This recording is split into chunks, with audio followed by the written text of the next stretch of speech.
Grateful to everybody for taking the time to join another incredible session at this year's 2024 Diversio Changemakers Summit. I'm Daniel Fallows, the General Manager of the UK and EU for Diversio.com.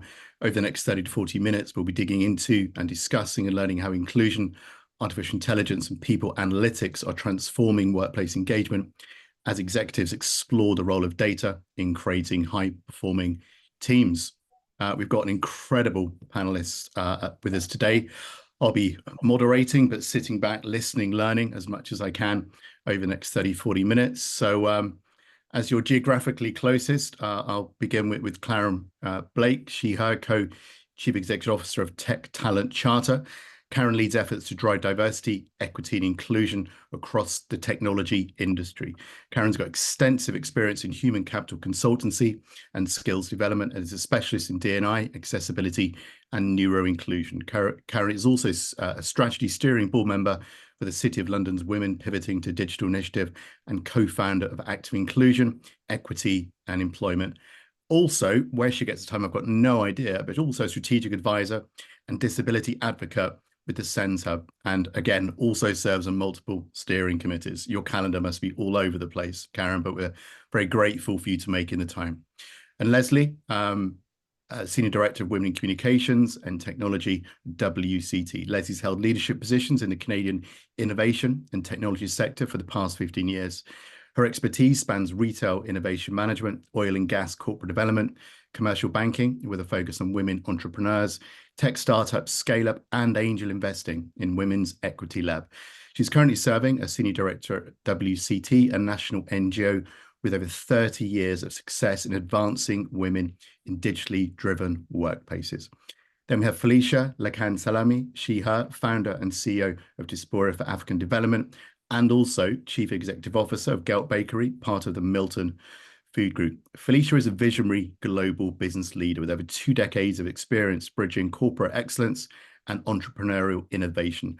Her expertise lies in scaling people, processes, and profits across diverse industries and geographies, driving organizational transformation, fostering inclusive ecosystems, and championing equity, diversity, and inclusion initiative. As both a corporate professional and seasoned entrepreneur, Felicia has shown a unique ability to empower teams and elevate well-being and belonging in organizations, optimizing healthy cultures that drive business success and blending data-driven strategies with innovative technologies. Felicia's approach seamlessly integrates people, analytics, and technology, enabling individuals to thrive and businesses to excel. And then we have Eloise Tan, her VP of Inclusion, Sustainability, and Engagement at the Canadian Blood Services. Eloise is a leader with 15 years of experience working in the educational research and policy space. She grounds her research, policy, and co-design work in an anti-racist and anti-oppression framework. Currently, she's the Vice President of Inclusion, Sustainability, and Engagement at Canadian Blood Services. Previously, she joined the Government of Canada through the recruitment of policy leaders and led interdisciplinary teams at the Future Skills Office and ESDC Innovation Lab. Whilst working at ESDC, she was elected to the ESDC, lots of acronyms, Visible Minority Network, where she advocated for the needs of racialized employees. Prior to joining the Government of Canada, she was the Research Director at People for Education. Wow, what a panel. I haven't got a bio because literally it'd be too short to even come close to what I've just read out. Really, really grateful again for all of you being here. Alicia, let's kick off with you if that's okay. Really looking around using data to create inclusive teams. At Canadian Blood Services, you oversee quite a large distributed workforce. How have you used data and people analytics to foster inclusive, high-performing teams across different regions? I mean, that's a huge question. So unpack whichever aspect that you want to address first. Sure. Thanks, Daniel. First, I just wanted to say, oh my gosh, I'm so honored to be a part of this panel. You are all so brilliant, and I can't wait to hear what you all have to say about your questions. I did want to say before I answered the question, so I happen to this week be participating in an executive course at Rotman at U of T on the topic of ESG. And something I noted that I wanted to share with this group today was that we've had quite a few ESG executives come in and talk to us about the challenges of advancing ESG, and of course inclusion is part of that. And interestingly, many of them have been saying that the biggest challenge is not lack of dollars, that it's lack of data. Okay. And I thought, oh, this is such an important point to bring here because it really resonates with what I wanted to share about data at CBS and people analytics and how we're using this to actually foster inclusion. So I think the first thing to remember is if you want to foster inclusion, you have to know your people, right? That's whether you have a team of 30, 300, or 3,000, or, like us, like almost 4,000 people. And there's much larger organizations than us. So you really have to know your people. And of course, we have many tools to help us know our people. So even before we launched our survey through Diversio last year, I mean, we have a decade of employee experience surveys that tell us a lot about how our employees are feeling about their work with us at Canadian Blood Services. And yes, we can see some patterns and some anomalies. When they exist related to, maybe the type of job they have, whether they're a driver at CBS or they are a director at CBS, like how are they experiencing the organization? Now, the really interesting part of why it's so important to do the type of demographic and inclusion work so that you can see the data there is that now we have a different view into understanding our people. Right? So now we have the data to understand not just how they're feeling about working at Canadian Blood Services, but we are inviting them to share with us, who are you? Who are you? Like, tell us who you are in whichever ways you feel comfortable identifying yourselves. We can then connect that to how they're feeling about their work at Canadian Blood Services, what they do, where they're working across the country for us. And we can make some inferences based on the patterns we're seeing on, maybe there are different aspects that are contributing to how our employees are feeling at CBS. So it's not just whether you're a driver here at CBS, maybe we're seeing patterns in whether you're a racialized driver or you're a white driver. Maybe you're having different experiences of inclusion here. Maybe we are seeing different experiences of inclusion, let's say at the director level, whether based on your gender. So even though we have more leadership coming from folks who are women, we're also seeing that there's still different levels of inclusion and belonging experienced across the genders. So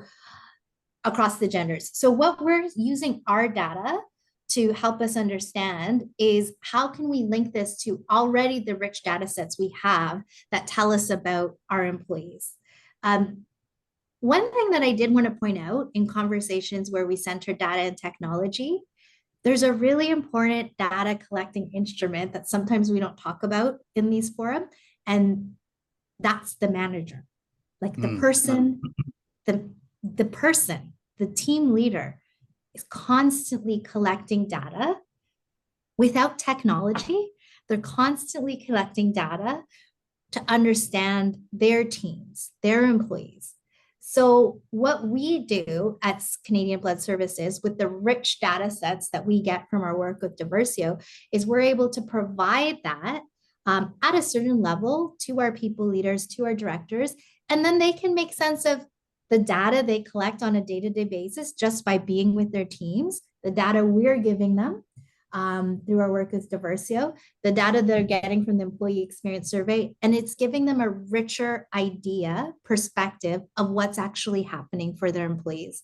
And I really wanted to bring that point up about the person, Daniel, because I think sometimes when we talk about technology and data, it seems very impersonal. And that always strikes me as kind of ironic because I think one of the objectives, at least at CBS, for why we engage in this type of data collecting activity is to bring us closer to the humanity of our employees, not further away, right? So we want to connect better to them. We don't want to think about them as impersonal numbers or dots on a spreadsheet. So we have to do that work of connecting the managers' day-to-day experience of their employees to those big data sets. And that's where, the brilliant team of the DEI professionals that work at CVS that I have the privilege of working with, that's really where they spend a lot of their time and energy. I hope I answered that question, No, Daniel. no, completely. I just had two words coming to my head: intentionality, but also Yes, providing the managers, the line managers, whatever part of the organization with this incredible toolkit. Because to your point, it's not ways just quantitative data. It's not an Excel document. It's not raw data. It's actually the people that they're spending a huge amount of time in. So giving them those insights, empowering them potentially with, the trainings that you're probably going to be doing as well gives them such a greater propensity to help people achieve their own pathways to success as well, and make sure that they feel really, really loved in the organization, but also have a pathway to actually succeed in the areas that they want to succeed and fulfilled in the organization. So it's, yeah, you're completely right. Data is fundamentally incredibly important in terms of what we do, artificial intelligence, but it's a person. It's not a data point. So it's a combination. That's sort of putting that paradigm together, isn't it? exactly. May I add one thing before? I know we have a stacked panel, but may I add one more thing to riff off what you're saying there, Daniel? Um, is that sometimes I worry when I speak at in panels like this that I'm painting too rosy a picture. And I do Mm. want to say that we recognize that it will take a very long time. And you can have intentionality, you can have the right partner, you can have all the great practitioners, but there's still that journey that you have to take as an organization. And it's not as simple as here's your data, here's a course that addresses a blip in the experience of inclusion from this employee group, and now it's solved. Like, I don't want to give that impression either, that it's this linear journey. It's definitely very iterative. It definitely takes a long time to figure out what exactly is going on, what is causation and what is not. Like, you need to be very mindful of that. But the data really does help us challenge assumptions. So we might have had the impression, actually, we did. I'll speak for myself. I made the assumption within our organization that employees outside of Ontario, furthest away from our head office, were experiencing lower levels of inclusion. The data proved me wrong. So what did that allow us to do? It allowed me to and the team to save a lot of resources, because then we weren't focused on Mm. that type of approach. And then it also helps us to see, okay, we have areas we need to grow in, but we also have some pockets of the organization that have really high levels of inclusion, and they have a very diverse, they're still very ethnically diverse. They're still there's still high incidences of people reporting, let's say, living with conditions, and that pocket of the organization is still managing to report high levels of inclusion. What can we learn from that? What can we learn from that? So the data doesn't just point to where you need to do the work. The data also points you to where you should be learning from. Yeah, and where you should be investing your physical and financial time with your staff. But no, I completely agree, and it's something I might say 20 times a day, that this is a process of change. This is not a 12 Exactly. month, 24 month. It's something we're going to continue to learn as all of us get better in terms of what we do. I suppose, yeah, just to sort of finish off this first section, which is incredible. I've never done this before. I'm not sure what to do. We have so many gaps in our data. We're not sure the validity of our data. What are the three things as a sort of strategy or process that you would recommend people first? What's the first things they should perhaps be doing? I think if you've never done it before, the three things I would think about is, one, is your organization's strategy somehow pointing you towards a place where you should start? So sometimes an organization has a strategy that actually illuminates where you should be starting. So for us in our strategy, we have named that we want to improve the experience of our frontline workers. So right off the bat, that helps point us into a direction of where we want to focus our efforts. I think number two, you also have to think about, especially when you're starting the journey, go with the willing.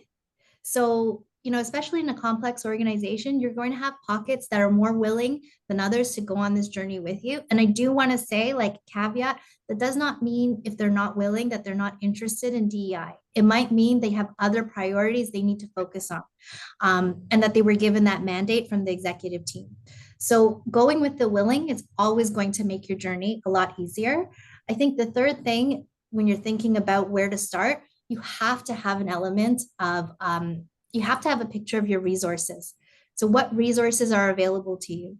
If you think that you are going to, if you have only a budget of, I don't know, let's say like $20,000 in a year, and you think that you're going to make advancements and inclusion for this group, this group, this group, this group, it's not going to happen. You just don't have enough funds to do it. So you have to think about what resources are available to you, both in terms of FTEs. So if you have a team, what are your team's strengths? How big is your team? But you also have to think about your dollars that you have to spend on this. So how many speakers can you bring in a year? How many modules can you bring in that can you purchase for this group of people? How strong is that relationship with the executive that oversees that part of the organization so that you can go in with a willing partner? So I would suggest thinking about your strategy and aligning, going with the willing, and then having a clear picture of what resources are available to you. Incredible. Going with the willing is just the most brilliant thing I've probably heard for many years. Thank you so much for that. Leslie, we're gonna segue to talk to you about WCT. Looking around how you're leveraging technology to promote gender diversity in your specific work, maybe you could speak to us about how you've used technology to advance gender diversity in tech and also communications, but also, as we want to know, how have you done it, if you can share, if that's okay. Absolutely. So WCT is a national nonprofit. So with that comes, chapters that are dispersed all across Canada. We work with partners all across Canada. We have a fully remote team. And so naturally, we use technology to deliver on absolutely every single thing that we do. In our work, we focus purely on the retention, the engagement, the advancement of women. And we believe that, once women are engaged, and women being self-identified women, once they are engaged, they stay, they advance. And that's how we get more diversity across all layers within the organization. And so that's really important to us, how we keep them, how we engage them, and how that ladders up into kind of increased representation and diversity. And to us, advancement really boils down to three really key elements. The first is being professional skills development. So think about leadership competencies as an example. The second is more around personal development. So that kind of mindset shift, maybe it's confidence building. Then we look at building networking opportunities. And of course, all of those have to be wrapped around with organizational and systemic change. And how can we leverage technology to push that dynamic or to create that change within an organization? And we've been really successful at providing all of those opportunities, networking and otherwise, completely virtually, ensuring that everyone has the chance to participate and eliminating, I guess, as many of those barriers to entry as we possibly can. Plus, we've been able to pull in some really rich data for future product development and product refinement, as an example. One thing that we're really proud of is our plug and play ERG option. Just one example of the great work that we do. We know that women-focused ERGs bring a lot of value to our partner organizations, and they really do a lot to kind of enhance gender diversity within organizations.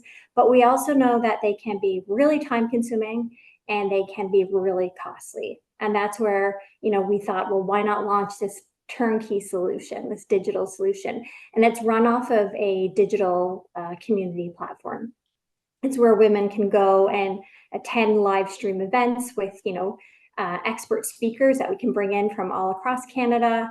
They can actively engage in dynamic discussions on topics that really matter, really real-time relevant topics.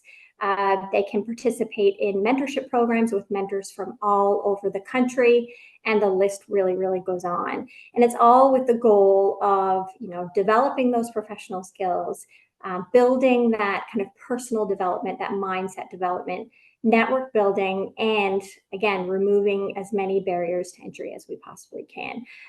We can then report back using that data. We can report back to employers on the topics that are really resonating with their employees. And through that data, really offer customized supplemental learning and development opportunities to accelerate that advancement even further.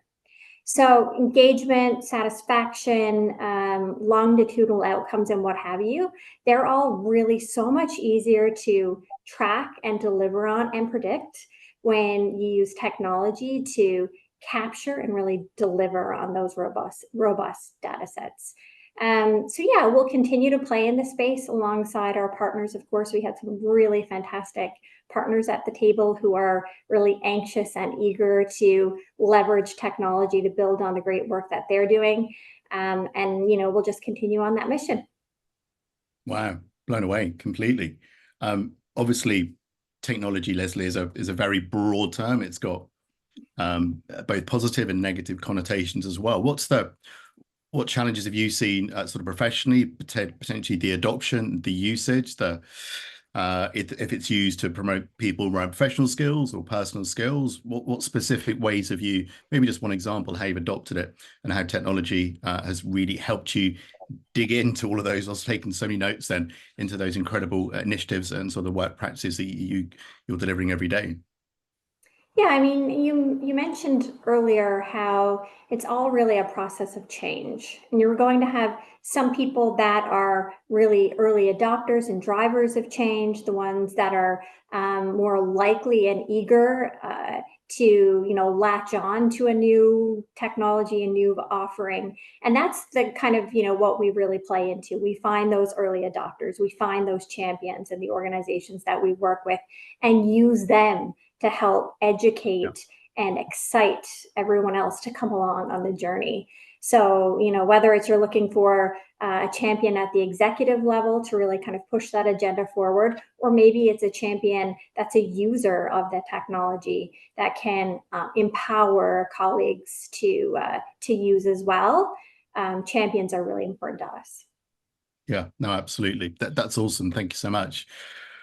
Many years ago, I worked for a company called Nokia. You might remember them. They made phones, and we identified, I think it's about 3,500. We called them champions as well. We built them their own network, and it was incredible how, as early adopters into technology, they're able to drive the next 78% of the people we wanted to engage with actually through that sort of process of change and adoption. And it was so weird having this small thing in your pocket that rung all the time. It was incredibly new. And yeah, that took about 6 years to just change people's mindsets around that. So yeah, definitely, I think a process of change is absolutely, I suppose, one of the key takeaways for me and probably for everybody else as well. Felicia, let's dig into some, as a fellow entrepreneur, let's maybe dig into some sort of bridging the sort of corporate and entrepreneurial approaches to inclusion through technology.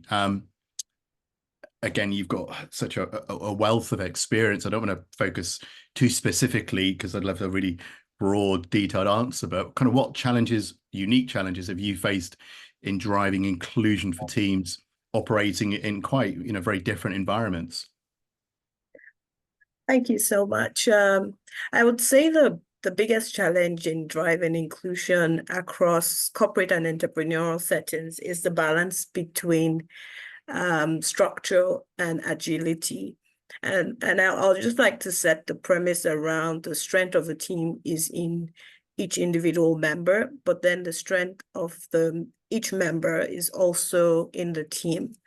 And what this highlights is the importance of inclusion, which both Eloise and Leslie have spoken about, is how this applies differently in a corporate or larger setting versus an entrepreneurial setting.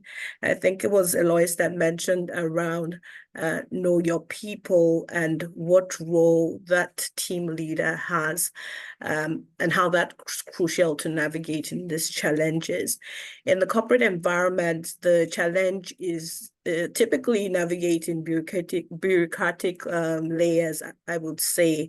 And these large organizations often have established diversity programs, but they can be rigid and slow to adapt to new needs or evolving needs that might vary from person to person, which brings in that the importance of not missing the wave of the employee experience as you navigate these challenges. So, for example, you might have sophisticated tech platforms in structured or bigger environments, like the benefits you get from people analytics tools like Workday or SuccessFactors or even Microsoft Viva, which is newer and leverages AI to track metrics, but change requires multiple approvals and long timelines. And the result is that inclusion initiatives then, even though they're well funded and supported by data, they can feel disconnected from the day-to-day realities of the employee. And the leaders can also then feel disconnected to those human stories or human elements that is essential, right? On the other hand, in the entrepreneurial setting, the challenge is often the lack of formal process and infrastructure. And even though inclusion becomes more personal and immediate, but it's then harder to scale without the resources and the systems that corporations have.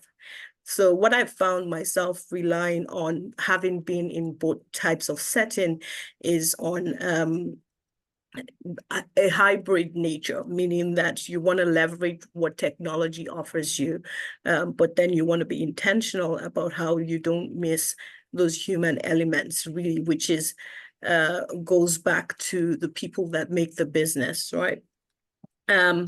You find that in smaller environments or entrepreneurial settings, people lean on tools like maybe Slack or Asana for team collaboration, but ensuring that everyone's voice is heard at the end of the day and it's valued can then become difficult when you're growing fast and resources are stretched thin. So I guess in my mind, the easiest way to express it is think about the corporate setting as inclusion feels more like you're steering a large ship and you have the resources, but you must navigate slowly through the policies and the systems. On the other hand, in the other setting, you would, at the end of the day, it's almost like that's like a speedboat. It's fast and it's agile, but it's prone to missing the details. So I guess what I'm saying is there's benefit in both settings. The organizations that will win long term are the ones that pay attention to the pros on both settings and bring that together. That's what I've just got lots of boat related analogies to do now. As someone that started my own business and ran it for 5 years, mine was a speedboat that just kept running out of gas or diesel quite a lot. But then having worked at Microsoft and Vodafone Group, you've got the oil tanker that would take probably 6 years to turn around. And actually, because it's going in the right direction as far as, let's say, the C-suite believe, why would we turn around? Why would we do change? So yeah, you're absolutely spot on that there are very unique challenges within those different corporate startup entrepreneurial environments as well. Awesome. Thank you so much. Karen, how are you? I'm good, thank you. Gosh, what an insightful panel so far. I know, I've got my fingers are tired from taking notes, to be honest, really. So Karen, we're going to focus on a little bit for the last sort of 10 minutes or so before we get some questions. Diversity in tech recruitment pipeline, something that I've been across for a number of years. Trends, obviously the trends change quite a lot. We've seen such a growth in particular job titles, particular executive search agencies, whether it's Indeed.com, one of my old employers as well. But I can speak to this as well, but I'll let you go first. Have you observed any difference in the diversity of candidates that recruiters are putting forward, specifically around technology roles, or obviously we can take it broader as well? Yeah, it's certainly been an interesting 2 years. I think that we certainly were seeing a broadening candidate pool, and this, really targeted sourcing where organisations were being really clear about wanting to ensure that we had the right level of effort being made to access a more diverse candidate pool. What we've seen perhaps in the last 6 to 9 months is perhaps a little bit of a falling back in terms of some of that commitment, some of those demands being slightly less clear from organisations about the sorts of diversity they would like to see within that pipeline. So I think that we are seeing a moving picture because of some of the geopolitical conversations that happen around D&I space, and that's falling through in terms of such a fast skills development space and need that sometimes that's falling back to perhaps older and slightly outdated practice. So I think we definitely still need to be keeping our foot on the gas. I want to use a boat analogy, but I can't think of one, to ensure that we really are getting that right level of focus so that we're stuffing our pipeline well and that we're really doing that piece to broaden our candidate pool.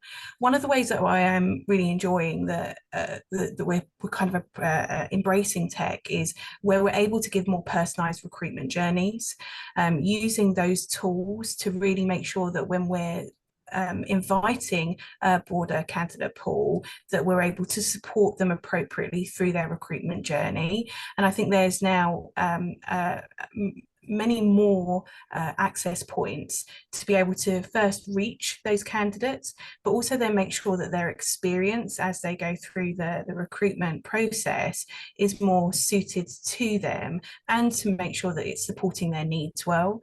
And I think there's been a lot more focus on how do we make good use of our tech to support that and to understand our candidates in a more sophisticated manner. I think there is always a balance as we develop these tools. There's lots of good that we can do with AI functionality, but we need to make sure that we're recognizing where our biases are in those processes and data sets. So when we're considering using those AI tools, and as organizations, we should always be stress testing, okay, well, who's being left out by the application of those tools? And I think especially in terms of CV sifting and doing some of that matching, you always need to make sure that you've got some of that human intervention, so that you don't miss gold. Sometimes we can build these really savvy tools, but they're not going to necessarily do what we can do with our human eye and find things and put those dots together, to really make sure that we're identifying very, very suited candidates, and that we're not opting people out through some of the biases that we've built into our tools. So I think that there's a lot to feel positive around, but we do need to be intentional around our requests to recruiters, making sure that we're being very explicit still about our expectations. And if we're not getting that we really are pushing back to that. There's so much brilliant talent out there, and I get wildly frustrated when I get the comment of, well, they're just not out there. It's like, they really are. You're just not doing a good job of finding them. So I think be resilient in making sure that you're pushing your recruiters in-house or out to really be finding that broad candidate pool and using the tools at their disposal to make for the best experience for those candidates. It reflects on who you are as an organisation.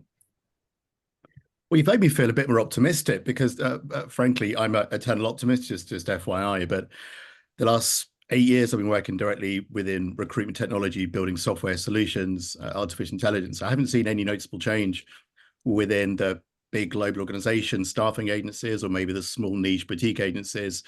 It's still a race to the bottom. And again, it often comes back to the recruiter, who generally is on quite a low salary. It's very much commission based, and it's that race to the bottom because every job that a company might give to staffing agency, they've given it to 15 other agencies as well. So it's very much who have I got in my pipeline? Who do I can get through? Actually, there's no real intentionality, and it's not the recruiter's fault necessarily, but it's like, if I don't make commission this month, I'm not earning a very good salary as well. So actually, anything above and beyond, in my experience, which is quite it's quite broad, always shows me that actually let's just keep doing what we've always been doing. We actually don't need to change. We don't want to change. And from what you've just said, as someone that is very much embedded, particularly within the UK, it gives me a little bit, if I'm honest, a little bit more optimism, because again, staffing companies, they're not really known for adopting technology, are they? If we look at some of the archaic infrastructure they do use, I then look at what we're doing at Diversio.com. It's literally centuries apart in terms of what they do. So, and again, we don't have any laws, do we? We don't have any legislation. It's a nice to have. It's not a must have as well. Whereas we do obviously have laws across the US and Canada where these practices have to be enforced, whether it's inclusive advertising, whether it's the job advert, the job description as well, the reduction in biased language, or the structure, the coherence as well. Maybe to reinforce my optimism, Karen, if you will, any specific practices that you've seen of people you've been working with from tech recruiters, what they're using, maybe a software or a technology or something else? So, and just to kind of reflect back on that, I think that one of the really key things is making sure that you are choosing the partners that you're working with a strong ethical view. I think sometimes we get trapped in this cycle when we're working bigger organizations. Are we using our power to advance in the right direction, or are we helping to reinforce the status quo and slow progress? So, if we do not have if we don't lend ourselves to really pushing forward on working with partners that are going to be ethical in their approach, then how do we best change that with our finance, with our support of that organization? So if we're not getting what we need from them, let's make sure that we're sourcing those partners that will do that. So I think that that's a key thing. In terms of the specific tech that's kind of available, I have some of my feelings around some of the psychometric testing that is very popular at the moment, and actually there's lots of studies that indicate that this is really a disadvantaging factor for neurodivergent talent, and it isn't very reliable. So I think in terms of making sure that you're approaching some of this tech well, is do your research in those tools and make sure that you're really understanding what's driving those, so that when you're looking at those reports and outcomes from your kind of capability testing, that you're really understanding what you're going to get in terms of a candidate, and hopefully an employee that you're onboarding. So I think that's really important. But where we're seeing some of these really useful applications of these tools is making sure, and we know that there's lots of research that reinforces this, that there's access to diverse role models and leaders in your organization, and that makes a real big difference in terms of the experience of candidates from underrepresented groups to feel that actually there is a place for them in your organization. And being able to be more personalized in some of those access points allows you to open up more literature opportunities, more access to that type of content, so that people can see and have make their own decisions about whether they feel that there's a fit for them in your organization. And that can be really telling, actually, when you are more open and transparent about what your organization represents. Are you then seeing that candidates don't just get through, and you should definitely be measuring your kind of data of at the different stages of the pipeline? Are you actually seeing a bit of a dropping off when you're giving access to that? Because that really will tell you something about kind of, is your inclusive culture showing, and do you need to do more to actually get people to come through that pipeline and then on board well? So I think that for me, it's how do we personalize more of the recruitment journey, so that people don't have the kind of experience where they just feel like they're being passed through and they're just someone else's commission. This is about that is such a challenge for us to address, because this is, you know, other people's lives and their kind of opportunities that we need to kind of focus on too. No, I wholeheartedly agree. Karen, that's amazing. Thank you so much. We're almost out of time. I'm sorry about that, but it's flown by. I suppose I've just put down some thoughts, maybe summarizing from Eloise, Leslie, Karen, and Felicia.